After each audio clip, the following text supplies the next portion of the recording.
ادھر Birmingham city council کی 101 نشستوں پر ہونے والی پولنگ کے نتائج کا اعلان کر دیا گیا ہے۔ لیبر پارٹی نے لوکل انتخابات میں میدان مار لیا ہے۔ پاکستانی نژاد امیدوار اپنی نشستوں کا دفاع کرنے میں کامیاب رہے ہیں۔ اسی پر بات کرتے ہیں کومنٹری سے اپنے نمائندے عمران بشیر سے۔ بتائیے عمران، کیا صورتحال دیکھی گئی، کس قسم کے نتائج سامنے آئے؟ جی ہاں بالکل، برمنگھم سٹی کونسل کی 101 نشستوں پر ہونے والی پولنگ کے نتائج کا اعلان کر دیا گیا ہے۔ میں اس وقت موجود ہوں اس عمارت کے باہر جس میں سرکاری گنتی کا عمل شروع کیا گیا۔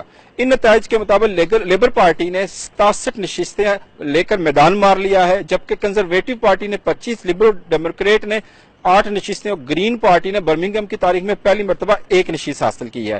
ان اعداد و شمار کے مطابق لیبر ڈیموکریٹ نے 3 نشستوں سے محروم ہو گئی، جبکہ لیبر اور کنزرویٹو کی نشستوں میں اضافہ بھی حاصل کیا ہے۔ ان میں بڑی تعداد میں پاکستانی رساد اپنی نشستوں کا دفاع کرنے میں کامیاب ہوئے ہیں، جبکہ کچھ نئے چہرے بھی سامنے آئے ہیں۔